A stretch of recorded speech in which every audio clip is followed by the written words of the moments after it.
भागवत पुराण, जिसे श्रीमद् भागवत भी कहा जाता है, हिंदू धर्म के 18 प्रमुख पुराणों में से एक है। इसमें भगवान विष्णु के विभिन्न अवतारों, विशेष रूप से भगवान श्री कृष्ण की अद्भुत लीलाओं का वर्णन किया गया है। यह ग्रंथ केवल एक धार्मिक ग्रंथ ही नहीं, बल्कि एक दिव्य कथा भी है, जो भक्तों को प्रेम, भक्ति, धर्म और सत्य का मार्ग दिखाती है। यह कथा मथुरा नगरी से आरंभ होती है। मथुरा के राजा उग्रसेन का पुत्र कंस, जो अत्याचारी और अधर्मी था, अपनी बहन देवकी का विवाह यदुवंशी राजकुमार वासुदेव से करवाता है। लेकिन विवाह के बाद जब कंस अपनी बहन को ससुराल छोड़ने जा रहा होता है, तभी आकाशवाणी होती है, अरे मूर्ख कंस, जिस बहन को तू इतने प्रेम से विदा कर रहा है, उसी की संतान तेरा वध करेगी। यह सुनते ही कंस क्रोधित हो उठता है और तलवार निकालकर देवकी को मारने के लिए दौड़ता है। वासुदेव उसे रोकते हैं और कहते हैं, हे कंस, देवकी का क्या दोष, तुम इसकी संतान को मार देना। कंस सहमत हो जाता है और देवकी वासुदेव को कारागार में डाल देता है। जैसे ही देवकी का कोई संतान जन्म लेता, कंस उसे निर्दयता से मार डालता। जब देवकी की 8वीं संतान के रूप में भगवान विष्णु स्वयं प्रकट होते हैं, तो कारागार में दिव्य प्रकाश फैल जाता है। भगवान 4 भुजाओं में शंख, चक्र, गदा और पद्म धारण किए हुए दिव्य रूप में थे। उन्होंने माता पिता को आशीर्वाद दिया और कहा, मैं नारायण हूं, कंस का अंत करने आया हूं। मुझे शीघ्र ही गोकुल में नंद बाबा के घर पहुंचा दो। इसके बाद भगवान ने एक शिशु का रूप धारण कर लिया। उसी समय योगमाया ने यशोदा के गर्भ से जन्म लिया और सारी व्यवस्थाएं स्वतः होने लगीं। द्वार खुल गए, प्रहरी सो गए, यमुना शांत हो गईं और नागराज शेषनाग ने छत्र तान लिया। वासुदेव भगवान कृष्ण को टोकरी में लेकर गोकुल की ओर बढ़े। वहां उन्होंने यशोदा माता के पास अपने पुत्र को सुला दिया और उनके पास पड़ी कन्या को उठा लाए। जब कंस ने उसे मारना चाहा, तो वह कन्या देवी दुर्गा के रूप में प्रकट हुई और बोली, हे कंस, तेरा संहारक जन्म ले चुका है, तेरा अंत निश्चित है।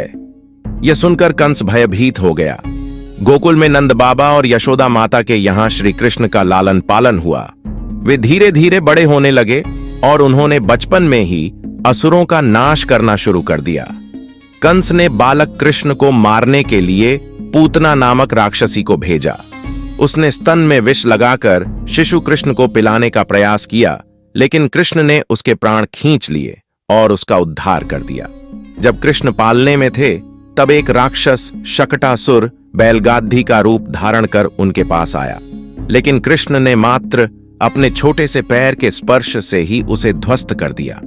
भगवान कृष्ण बाल्यावस्था में अपने सखाओं संग मिलकर गोपियों के घरों से माखन चुराते और आनंद लेते। जब यशोदा माता ने उन्हें पकड़ने की कोशिश की, तो कृष्ण भागते और अंत में प्रेम से बंध जाते। एक बार जब माता यशोदा ने कृष्ण को मुंह खोलने को कहा, तो उन्होंने अपने मुख में पूरा ब्रह्मांड दिखाया, सूर्य, चंद्रमा, नक्षत्र और अनगिनत लोक। यशोदा माता भय और प्रेम से सराबोर हो गईं। यमुना नदी में कालिया नामक विषैला नाग रहता था, जिससे जल दूषित हो गया था। श्री कृष्ण ने उस पर चढ़कर नृत्य किया और उसके अहंकार को नष्ट कर दिया। तब कालिया ने शरण ली और कृष्ण ने उसे आश्वस्त किया कि वह यमुना छोड़कर चला जाए। एक बार नंद बाबा और गोकुलवासी इंद्रदेव की पूजा करने जा रहे थे, लेकिन कृष्ण ने समझाया कि हमें गोवर्धन पर्वत और प्रकृति की पूजा करनी चाहिए। इससे क्रोधित होकर इंद्र ने मूसलाधार वर्षा शुरू कर दी। तब श्री कृष्ण ने अपनी छोटी अंगुली पर गोवर्धन पर्वत उठा लिया और पूरे गोकुल वासियों को आश्रय दिया। 7 दिन तक इंद्र का अहंकार टूटा और उन्होंने आकर क्षमा मांगी। जब कृष्ण किशोर हुए, तब उन्होंने गोपियों संग रासलीला रचाई। यह केवल नृत्य नहीं, बल्कि आत्मा और परमात्मा के प्रेम की अभिव्यक्ति थी। कुछ समय बाद कंस ने कृष्ण को मथुरा बुलाया और वहां उन्होंने चाणूर मुष्टिक नामक पहलवानों का वध किया।